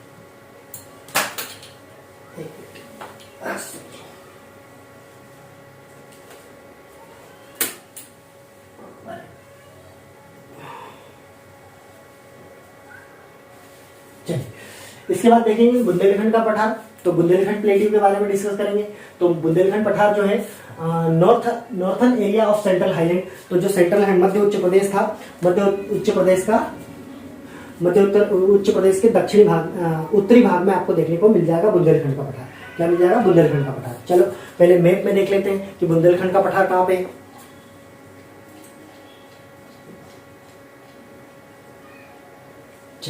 तो ये वाला जो क्षेत्र दिख रहा है, दतिया है, अशोकनगर है ना, ये वाला जो क्षेत्र है ग्रीन ग्रीन पार्ट, ये क्या कहलाता है? बुंदेलखंड का पठार। क्या कहलाता है? बुंदेलखंड का पठार। इसमें कौन कौन से जिले आ जाएंगे? तो दतिया आ जाएगा, इसमें अशोकनगर आ जाएगा, ठीक है, सागर आ जाएगा, निवाड़ी आ जाएगा, नया जिला बना है निवाड़ी, है ना, टीकमगढ़ आ जाएगा, छतरपुर आ जाएगा, है ना। ये वाला जो क्षेत्र है बुंदेलखंड पठार के अंतर्गत आता है। किसके अंतर्गत? बुंदेलखंड पठार के अंतर्गत।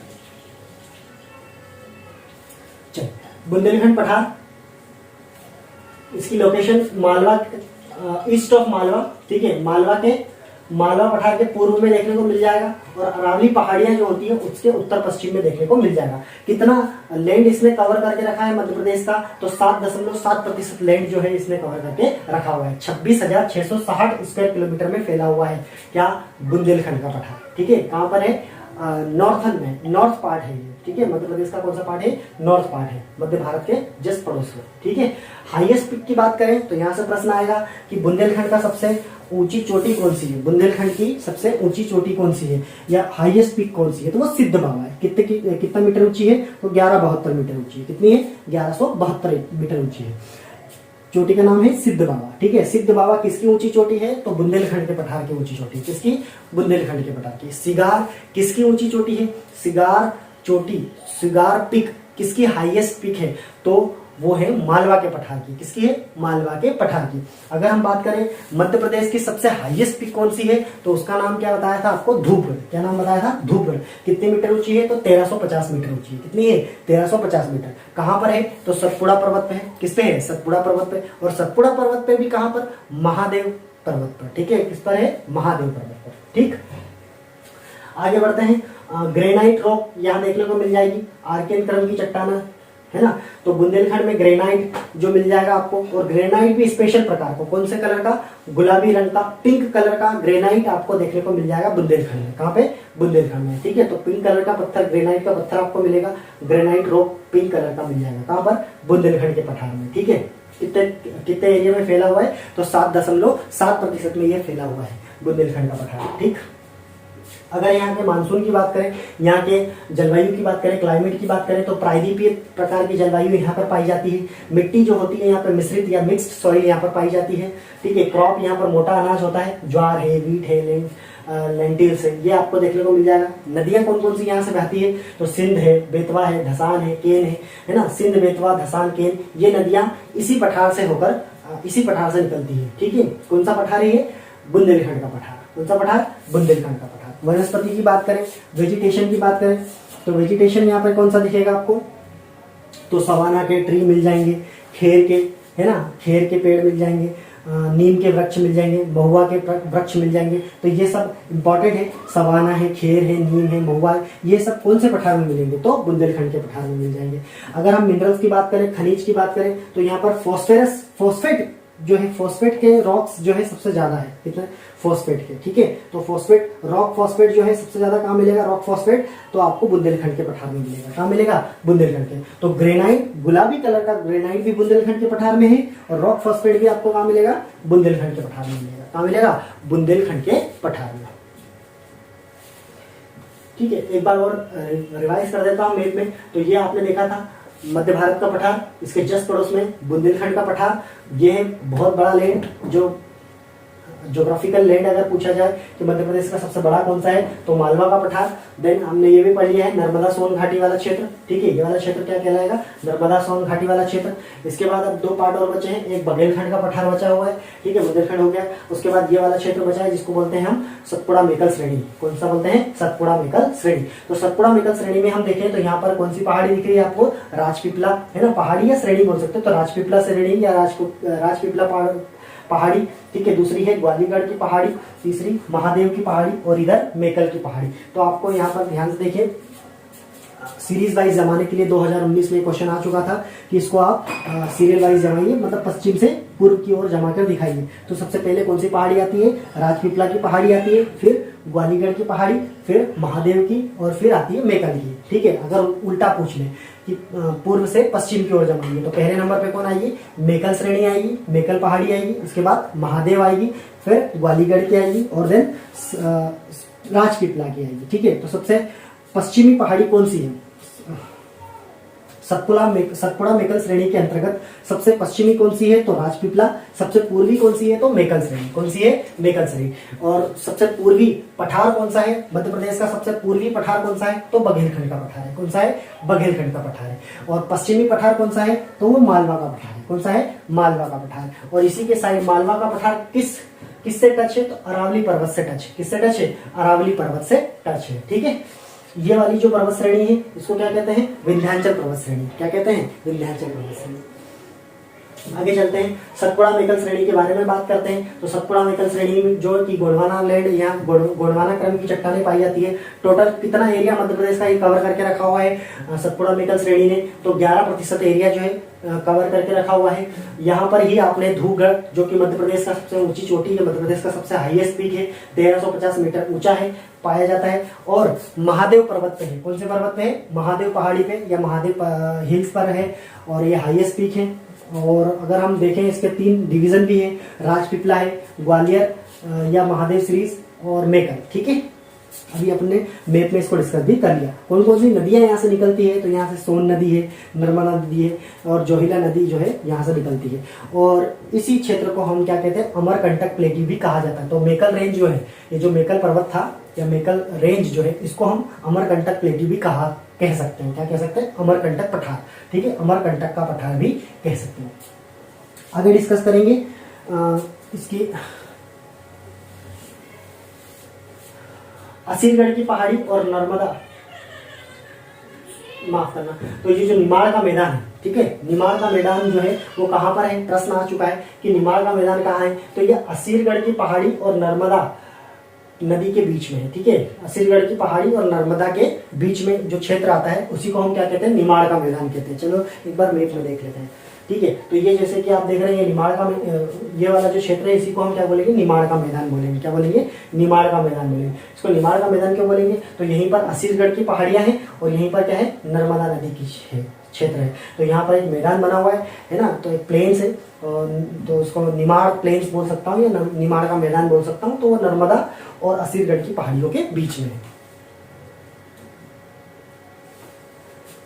फिर अगर आते हैं सतपुड़ा मेकल श्रेणी को, तो सतपुड़ा मेकल श्रेणी के बारे में हम पहले ही डिस्कस कर चुके हैं कि ये 2 पार्ट में डिवाइडेड है सतपुड़ा मेकल श्रेणी, एक वेस्टर्न और एक ईस्टर्न, ठीक है, और मेकल, ठीक है। वेस्टर्न, ईस्टर्न और मेकल, पश्चिमी, पूर्वी और मेकल। अगर पश्चिमी की बात करें तो इसको हमने कितने पार्ट में डिवाइड कर रखा है, तो इसको हमने 5 पार्ट में डिवाइड कर रखा है, राजपीपला, अखरानी, बड़वानी, बीजागढ़ और असीरगढ़, ठीक है। तो सतपुड़ा मेकल श्रेणी के अंतर्गत हमने इसको 3 पार्ट में डिवाइड किया। सतपुड़ा मेकल श्रेणी को कितने पार्ट में, 3 पार्ट में डिवाइड किया। कौन कौन से में, वेस्टर्न, ईस्टर्न और मेकल, पश्चिमी, पूर्वी और मेकल। वेस्टर्न को भी हमने 5 भागों में बांटा है। सबसे पहले राजपीपला, अखरानी की पहाड़ी, बड़वानी की पहाड़ी, बीजागढ़ की पहाड़ी और असीरगढ़ की पहाड़ी, ठीक है, असीरगढ़ की पहाड़ी। और जो पूर्वी सतपुड़ा मेकल श्रेणी है, पूर्वी सतपुड़ा मेकल श्रेणी है, उसके अंतर्गत आता है ग्वालीगढ़ की पहाड़ी। कौन सी पहाड़ी, ग्वालीगढ़ की पहाड़ी, ठीक है, ग्वालीगढ़ की पहाड़ी। अब आता है बघेलखंड का पठार। बघेलखंड का पठार जो कि सबसे छोटा भौगोलिक विभाजन है, सबसे स्मॉलेस्ट ज्योग्राफिकल डिवीजन है। कौन प्रश्न आएगा, सबसे लार्जेस्ट ज्योग्राफिकल डिवीजन कौन सा है, तो मालवा का पठार है। कौन सा है, मालवा का पठार। और सबसे स्मॉलेस्ट या सबसे छोटा भौगोलिक विभाजन कौन सा है, तो वो है बघेलखंड का पठार। कौन सा है, बघेलखंड का पठार। आओ देखते हैं बघेलखंड का पठार कहां पर है। ये वाला जो क्षेत्र दिख रहा होगा आपको, रीवा पन्ना पठार, नर्मदा सोन घाटी और सतपुड़ा मेकल श्रेणी के बिल्कुल जस्ट पड़ोस में, ठीक है, जिसको क्या कहते हैं हम, बघेलखंड का पठार कहते हैं, जो कि सबसे पूर्वी पठार भी है। क्या कहलाएगा, सबसे पूर्वी पठार भी, ठीक है। अब बघेलखंड के पठार के बारे में डिस्कस करें तो बघेलखंड का पठार कितने एरिया में फैला हुआ है मध्य प्रदेश के, तो मध्य प्रदेश का जो 7%, ठीक है, 7% जो एरिया है वो किसके अंडर आता है, तो बघेलखंड के पठार के अंतर्गत आता है। कितना एरिया है, तो 1,000 कि 14,000 स्क्वायर किलोमीटर इसने कवर करके रखा है। कितना, 14,000 स्क्वायर किलोमीटर इसने कवर करके रखा है। इसके अंदर भी गोंडवाना और विंध्यान क्रम की चट्टानें देखने को मिल जाती है। चट्टानें मतलब रॉक्स देखने को मिल जाती है। नदियों की बात करें तो यहाँ से कौन कौन सी नदियां निकलती है, तो नदियां हैं सोन है, नर्मदा है ना, जोहिला है। ये नदियां यहाँ से उद्गमित होती है। यहाँ का मानसून देखें, यहाँ का क्लाइमेट देखें तो कैसा है, मानसूनी टाइप का है। कैसा है, मानसूनी। यहाँ की रेनफॉल, यहाँ की जो वर्षा है, अगर उसके बारे में बात करें तो 125 से 175। तो सबसे ज्यादा सर्वाधिक वर्षा किस भौगोलिक विभाजन में होती है, किस पठार में होती है, तो सबसे अधिक वर्षा मध्य प्रदेश में आपको देखने को मिल जाएगी बघेलखंड के पठार में। माफ करना, किसमें, बघेलखंड के पठार में। किसमें मिल जाएगी, बघेलखंड। सर्वाधिक वर्षा किस क्षेत्र में, तो बघेलखंड के पठार में। किसमें, बघेलखंड के पठार में। कितनी, तो 125 से 175 सेंटीमीटर। 125 से 175। मध्य प्रदेश की एवरेज रेनफॉल कितनी है, औसत वर्षा कितनी है, तो 112 सेंटीमीटर। कितनी है, 112 सेंटीमीटर, ठीक है। अगर क्रॉप्स की बात करें हम बघेलखंड में, तो आपको बघेलखंड में क्रॉप्स जो है वो राइस मिल जाएगी आपको, ठीक है, लिनसीड है, ज्वार है ना, अलसी है और अन्य मोटे अनाज जो भी है यहाँ पर उगाए जाते हैं। क्षेत्र कौन कौन सा आएगा, तो क्षेत्र में अगर हम बात करें तो यहाँ पर रीवा सतना वाला पार्ट आ जाएगा, शहडोल है, उमरिया है, सीधी है, सिंगरौली है और अनूपपुर वाली जो क्षेत्र है, ये पूरी जो जिले हैं, इन क्षेत्रों में आपको बघेलखंड का पठार देखने को मिलेगा। अगर हम मिनरल्स की बात करें, खनिज की बात करें, तो यहाँ पर आपको कोयला जो है बहुतायत रूप में मिल जाएगा। तो कोयला की खाने यहाँ पे बहुत ज्यादा है, ठीक है। बॉक्साइड मिल जाएगा यहाँ पर, जो कि एल्यूमिनियम का ओर है, ठीक है। लाइमस्टोन बोले तो चूना पत्थर देखने को मिल जाएगा यहाँ पर। ये था पूरा का पूरा भौगोलिक विभाजन, फिजिकल डिवीजन ऑफ एमपी। तो हमने यहाँ पर देखा मध्य भारत का पठार, बुंदेलखंड का पठार, रीवा पन्ना का पठार, देन बघेलखंड का पठार। सबसे छोटा पठार है ये, स्मॉलेस्ट प्लेट्यू है ये। लार्जेस्ट प्लेट्यू की बात करें, लार्जेस्ट पठार की बात करें तो मालवा प्लेट्यू था। इसके बाद हमने देखा था नर्मदा सोन घाटी वाला क्षेत्र, ये है सतपुड़ा मेकल श्रेणी। इस क्षेत्र को क्या बोलते हैं, सतपुड़ा मेकल श्रेणी, ठीक है। इसी के अंदर हमने बहुत सारे पर्वत देखे थे, पर्वत श्रेणियां देखी थी, जिसमें हमने राजपीपला है ना, राजपीपला के ग्वालीगढ़ है, इस तरीके की मेकल है ना, ये सब हमने यहाँ पर बात की थी। इसके बाद हमने रीवा पन्ना के पठार की बात करी थी, जिसमें हमने 2 श्रेणियां देखी थी, जिनका नाम था भांडेर और केमूर, ठीक है। भांडेर, केमूर और रीवा, ठीक है। भांडेर केमूर श्रेणी जो दिखेगी कहाँ मिलेगी, रीवा पन्ना के पठार में। ये बुंदेलखंड का पठार था। बुंदेलखंड का पठार में हमने ग्रेनाइट देखा था, और ग्रेनाइट भी स्पेशल टाइप का, कौन से कलर का, गुलाबी कलर का ग्रेनाइट यहाँ देखने को मिलता है। रॉक फॉस्फेट देखने को मिल जाता है यहाँ पर, ठीक है। ये यहाँ पर आपको चंबल नदी के वजह से अपर्दन हुआ तो बीहड़ देखने को मिल जाएगा मध्य भारत के क्षेत्र में, ठीक है, मध्य भारत के पठार में। ये मालवा का पठार है जो सबसे बड़ा है, ठीक है। ये इसके बारे में शॉर्ट रिवीजन है जो कि बहुत इंपॉर्टेंट है। अगर ये शॉर्ट रिवीजन हम अच्छे से कर लेते हैं तो प्रीलिम्स का एक भी क्वेश्चन हमारा गलत नहीं होगा यहाँ से अगर आ गया तो, ठीक है। तो सबसे पहले हमने देखा था मध्य भारत का पठार, और मध्य भारत का पठार कहाँ पर है, तो भीड़, मुरैना, ग्वालियर, शिवपुरी, गुना, मंदसौर वाला क्षेत्र है। और यहाँ पर विंध्यन क्रम की चट्टानें मिलती है। कौन से क्रम की चट्टानें मिल जाती है, विंध्यन क्रम की चट्टानें मिल जाती है। कौन कौन सी नदियां यहाँ पे देखने को मिलती है, तो चंबल है, काली सिंध है, पार्वती है।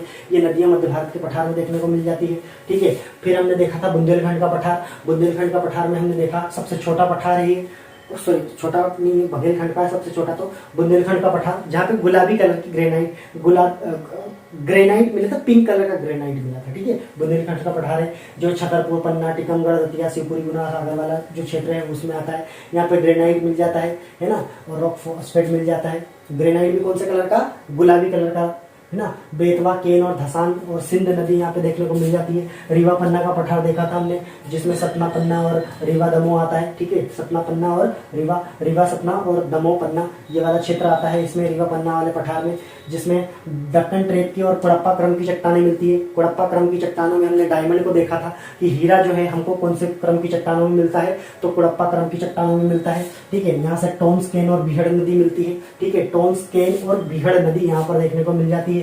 फिर हमने सबसे बड़ा पठार जिसका नाम था मालवा का पठार, मालवा का पठार के अंतर्गत बहुत सारे जिले आते हैं, जिसमें हमने गुना, राजगढ़, रायसेन, देवास है, सागर, शाजापुर, उज्जैन, मंदसौर, इंदौर, है ना, झाबुआ, ये सब जिले जो आते हैं इसके अंतर्गत।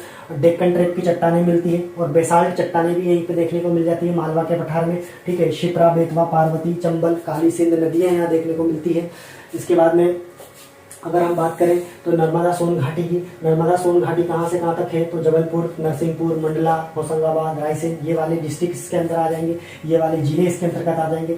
चट्टानों की बात करें तो कौन कौन सी चट्टानें हैं यहाँ पर, डेक्कन ट्रेप की चट्टानें हैं, धारवाड़ क्रम की चट्टानें हैं, विंध्यन क्रम की चट्टानें हैं, कुड़प्पा चट्टानें यहाँ मिल जाएगी, कुड़प्पा रॉक्स देखने को मिल जाएगी। नर्मदा, सोन, तवा, शेर, दूधी, है ना, बारना, ये नदियां यहाँ पे देखने को मिल जाएगी।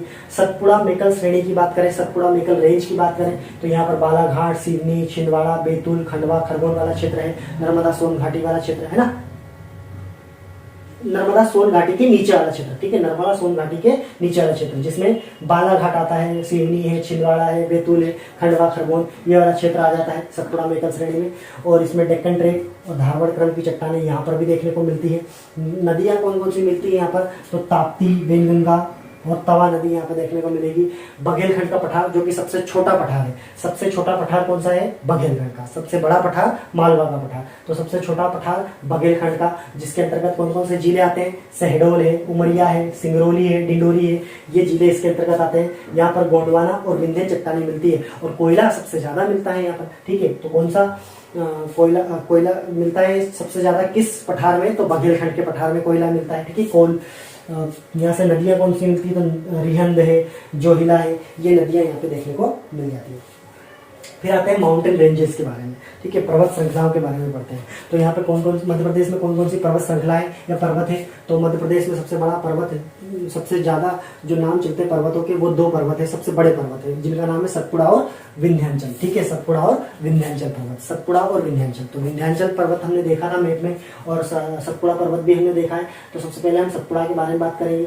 तो सतपुड़ा जो है नर्मदा के साउथ में है, नर्मदा के दक्षिण में। सतपुड़ा पर्वत कहाँ है, नर्मदा नदी के दक्षिण वाला पार्ट है, ठीक है, नर्मदा नदी के साउथ में है, ठीक है। तो ये मध्य प्रदेश और महाराष्ट्र दोनों के बीच में, मध्य प्रदेश और महाराष्ट्र के बीच में, तो मध्य प्रदेश और महाराष्ट्र को सेपरेट करता है ये सतपुड़ा पर्वत, ठीक है। और इसके अंतर्गत बहुत सारे नेशनल पार्क आते हैं, कान्हा नेशनल पार्क आ जाएगा, पेंच नेशनल पार्क आ जाएगा, सतपुड़ा पर्वत पे ही है ना। गुगुआ नेशनल पार्क है, सतपुड़ा नेशनल पार्क है, पचमढ़ी बायोस्फीयर रिजर्व आ जाएगा, ठीक है, मेलघाट टाइगर रिजर्व आ जाएगा, बोरी रिजर्व फॉरेस्ट आ जाएगा इसी के अंतर्गत। सतपुड़ा पर्वत पे ही बने हुए हैं सब, है ना। सतपुड़ा पर्वत को ब्लॉक पर्वत भी कहा जाता है, क्या कहा जाता है, ब्लॉक पर्वत भी कहा जाता है, ब्लॉक माउंटेन भी कहा जाता है। यहाँ पर ग्रेनाइट और बेसाल्ट रॉक देखने को मिल जाती है, ग्रेनाइट और बेसाल्ट चट्टानें देखने को मिल जाती है। अच्छा, सतपुड़ा पर्वत जो है उसको भी 3 पार्ट में डिवाइड करके रखा है हमने। कौन कौन से 3 पार्ट है, तो सतपुड़ा रेंज है, सेंट्रल रेंज है और मेकल रेंज है। राजपीपला, सेंट्रल और मेकल, राजपीपला रेंज, सेंट्रल रेंज और मेकल रेंज, ये सतपुड़ा के 3 पार्ट। सतपुड़ा पर्वत को 3 भागों में बांटा है, राजपीपला रेंज, सेंट्रल रेंज और मेकल रेंज, ठीक। अगर अब हम आगे चले तो राजपीपला रेंज के बारे में पढ़ते हैं। तो ये सतपुड़ा का भाग है, ठीक है, सतपुड़ा और मेकल रेंज का भाग है, ठीक है। वेस्टर्न पार्ट है, वेस्टर्न बोले तो पश्चिमी भाग है, असमान है, मतलब कि ट्रोपोग्राफी जो है अनइवन है, ऊंचा नीचा है। यहाँ पर बुरहानपुर दर्रा देखने को मिलता है। बुरहानपुर दर्रा अखरानी पहाड़ी मिल जाती है, बड़वानी की पहाड़ी मिल जाती है, असीरगढ़ का पहाड़ी मिल जाती है यहाँ पर देखने को, किस्मत राजपीपला की पहाड़ियों में या राजपीपला रेंजेस में, ठीक है। बुरहानपुर दर्रा, अखरानी, बड़वानी ये सब देखने को मिल जाती है। फिर अगर हम बात करें तो मध्य श्रृंखला भी जो है राजपीपला के अंतर्गत आती है। ग्वालीगढ़ रेंज, महादेव रेंज, ये भी ग्वालीगढ़ रेंज और महादेव रेंज ये भी इसी के अंतर्गत आते हैं, राजपीपला के अंतर्गत आते हैं। और धूपगढ़ जो है महादेव पर्वत पर है, जो कि मध्य प्रदेश का सबसे ऊंचा, मध्य प्रदेश की सबसे ऊंची चोटी है धूपगढ़, ठीक है। पूर्व में सबसे पूर्वी जो है वो मेकल रेंज है। कौन सी रेंज है? मेकल रेंज, जो सबसे पूर्वी है, ठीक है। ये सेंट्रल रेंज के बारे में था, माफ करना, ये सेंट्रल रेंज के बारे में है और ये वाला मेकल रेंज के बारे में। तो मेकल रेंज जो है सबसे पूर्वी में है, ठीक है, सेंट्रल रेंज बीच में है, ये देख लीजिए। तो ये सबसे पहला जो ये कौन सा पर्वत पड़ रहा है? सतपुड़ा पर्वत। और सतपुड़ा पर्वत को हमने कितने भागों में? 3 भागों में डिवाइड किया था। कौन सा वाला 3 भाग है? तो सबसे पहले हमने देखा था तो राजपीपला, ठीक है, फिर सेंट्रल और फिर मेकल, ठीक है। राजपीपला, सेंट्रल और मेकल। तो राजपीपला और ग्वालीगढ़ के बीच में बुरहानपुर दर्रा है। कौन सा दर्रा है? बुरहानपुर दर्रा, ठीक है। ये बुरहानपुर दर्रा है कौन कौन सी पहाड़ियों के बीच में? तो राजपीपला और ग्वालीगढ़ के बीच में है। किसके बीच में? ग्वालीगढ़ और राजपीपला के बीच में। प्रश्न आएगा बुरहानपुर दर्रा किन 2 पहाड़ों के बीच में, किन 2 पहाड़ियों के बीच में है? तो राजपीपला और ग्वालीगढ़ पहाड़ियों के बीच में है। दूसरा प्रश्न क्या आ सकता है कि इन पहाड़ियों को जमाइए पूर्व से पश्चिम की ओर, पश्चिम से पूर्व की ओर, east to west, east to west या वेस्ट टू ईस्ट। तो अगर वेस्ट टू ईस्ट जमाते तो सबसे पहले राजपीपला आएगी, है ना, फिर उसके बाद में आएगी ग्वालीगढ़, फिर महादेव पहाड़ी और फिर मेकल पहाड़ी। तो सबसे लास्ट में कौन सी? मेकल पहाड़ी आएगी। अमरकंटक के पर्वत की बात करें, अमरकंटक पर्वत की, तो ये मेकल रेंज के हिस्से में आता है, ठीक है। मेकल रेंज का पार्ट है, मेकल रेंज का पार्ट है अमरकंटक। यहीं से नर्मदा नदी का उद्गम हुआ था, ठीक है। और सोन और जोगिला नदी भी यहीं से निकली हुई है, अमरकंटक पठार से, ठीक है। मेकल रेंज का हिस्सा है ये। चलो, इसके बाद हमने देखा फर्स्ट माउंटेन तो पढ़ लिया हमने, सतपुड़ा माउंटेन। इसके बाद अब दूसरा माउंटेन जिसका नाम है विंध्यन माउंटेन, ठीक है। विंध्यन माउंटेन या विंध्याचल पर्वत, विंध्याचल पर्वत, ठीक है, विंध्यन पर्वत या विंध्याचल पर्वत। तो विंध्याचल पर्वत के बारे में पढ़ते हैं, विंध्याचल माउंटेन के बारे में पढ़ते हैं। नर्मदा का पार्ट है, सॉरी किसका पार्ट है? ये मध्य प्रदेश का पार्ट है और ये इससे नर्मदा नदी के उत्तर में, ये किधर है? नर्मदा नदी के उत्तर में। अब नर्मदा नदी के ऊपर वाला क्या है? तो उसको बोलते हैं विंध्याचल। नर्मदा नदी के नीचे कौन सा है? सतपुड़ा। तो नर्मदा नदी के नीचे वाला पार्ट क्या कहलाता है? सतपुड़ा। नर्मदा नदी के ऊपर वाला क्या कहलाएगा? विंध्याचल। तो विंध्याचल जो है साउथ में है, विंध्याचल कहाँ है? साउथ में। और विंध्याचल नॉर्थ में है, विंध्याचल कहाँ है? नॉर्थ में। और सतपुड़ा जो है वो कहाँ है? साउथ में। सतपुड़ा कहाँ है? साउथ में, ठीक है। चलिए, इसके बाद देखें तो ये मध्य प्रदेश को 2 भागों में डिवाइड करता है। कितने भागों में डिवाइड करता है मध्य प्रदेश को? 2 भागों में। तो प्रश्न आएगा मध्य प्रदेश को लगभग 2 भागों में विभाजित करने वाला पर्वत कौन सा है? तो विंध्याचल पर्वत है। कौन सा है? विंध्याचल। तो which mountain divided Madhya Pradesh 2 parts? तो वो है विंध्याचल पर्वत, ठीक है। कौन सा पर्वत? 2 विंध्याचल पर्वत। कहां से कहां तक फैला हुआ है? तो पश्चिम में अरावली से, ठीक है। तो ये पूर्व से पश्चिम तक फैला हुआ है, अरावली पर्वत से भी जुड़ा हुआ है। अरावली पर्वत कहाँ पे है? तो ये हमारा राजस्थान में है, ठीक है। इसका सबसे हाईएस्ट पॉइंट कौन सा है? तो उसको बोलते हैं सद्भावना शिखर बोलते हैं। क्या बोलते हैं? सद्भावना शिखर। तो सद्भावना शिखर कहाँ पर है? सद्भावना शिखर दमोह में। कहाँ है? दमोह में। गुडविल पीक भी कहा जाता है, ठीक है। तो सद्भावना शिखर कहाँ है? दमोह में। सद्भावना शिखर दमोह में, जिसको सद्भावना शिखर या गुडविल पीक भी कहा जाता है। ये उच्चतम बिंदु है, ठीक है। मध्य प्रदेश का उच्चतम बिंदु तो क्या बोलेंगे? सद्भावना शिखर। उच्चतम बिंदु सद्भावना शिखर, गुडविल पीक कहाँ पर है? दमोह में। अगर मध्य प्रदेश की सबसे ऊंची चोटी पूछे, मध्य प्रदेश की सबसे ऊंची चोटी पूछे, तो मध्य प्रदेश की सबसे ऊंची चोटी जो है धूपगढ़ है। कौन सी है? धूपगढ़। कहाँ पर है? तो सतपुड़ा महादेव पर्वत पर है और 1350 मीटर ऊंची है, ठीक है।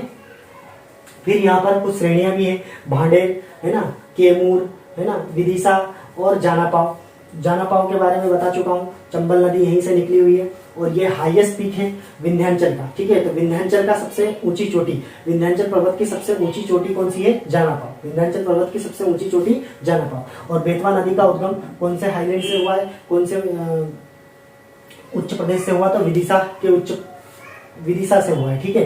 कैमूर सीरीज जो है वो कैमूर सीरीज के अंतर्गत आता है। भांडेर और ये रिहंद नदी वगैरह ये सब किसके अंतर्गत, कैमूर के अंतर्गत आते हैं। आगे चले तो कैमूर रेंज के बारे में पढ़ लेते हैं। कैमूर रेंज जो है विंध्याचल पर्वत के अंतर्गत है। किसके अंतर्गत, विंध्याचल पर्वत के अंतर्गत। तो विंध्याचल पर्वत का भाग है ये, और ये कैम्ब्रियन युग का बना हुआ है।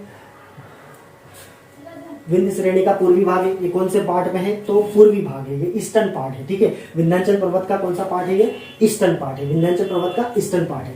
इसकी लंबाई देखें तो कितनी है, 483 किलोमीटर। कितनी लंबाई इसकी, 483 किलोमीटर, ठीक है। कहां से कहां तक फैला हुआ है, तो जबलपुर से रोहतास, ठीक है, जबलपुर से लेकर तो रोहतास तक फैला हुआ है, ठीक है। बिहार का रोहतास जिला है, वहां तक फैला हुआ है ये कौन, कैमूर रेंज, ठीक है। कैमूर श्रेणी जो है कहां से कहां तक है, तो जबलपुर से लेकर तो रोहतास तक फैली हुई है। किसका पार्ट है ये, तो ये श्रेणी जो है, ये रेंज जो है किसकी पार्ट है, तो ये विंध्याचल पर्वत के पार्ट है, ठीक है। पूर्वा और टोंस फॉल, ये टोंस नदी पे बना है। पूर्वा और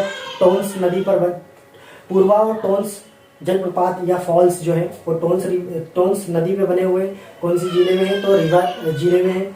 चचाई जलप्रपात बीहड़ नदी पे बना हुआ है। चचाई जलप्रपात किस पर बना हुआ है, बीहड़ नदी पे। कहाँ पर है, रीवा में है, बीहड़ नदी पे है चचाई जलप्रपात। मध्य प्रदेश का सबसे ऊंचा जलप्रपात कौन सा है, तो चचाई जलप्रपात है, जो कि कहाँ पे, बीहड़ नदी पे और रीवा में है। केवटी जलप्रपात महान नदी पे बना हुआ है। किसमें बना हुआ है, महान नदी पे, ठीक है, महान नदी पे बना हुआ है, ठीक। ओड़ा फॉल्स जो है ओड़ा नदी पे बना हुआ है, ठीक है। ओड़ा फॉल्स या ओड़ा जलप्रपात जो है ओड़ा नदी पे बना हुआ है। Thank you. तो ये था हमारा वीडियो। अगर आपको अच्छा लगा हो तो प्लीज़ हमारा चैनल को सब्सक्राइब कर लेना, वीडियो को लाइक कर देना। और भी वीडियोस में आपके लिए बनाता जाऊंगा। और ज्योग्राफी के बाद हम हिस्ट्री, और हिस्ट्री के बाद फिर पॉलिटी वगैरह, जो भी मध्य प्रदेश से रिलेटेड या MPPSC से रिलेटेड जो भी सिलेबस में दिया हुआ है, उस सब को सब कुछ हम डिस्कस करेंगे और पढ़ेंगे। Thank you.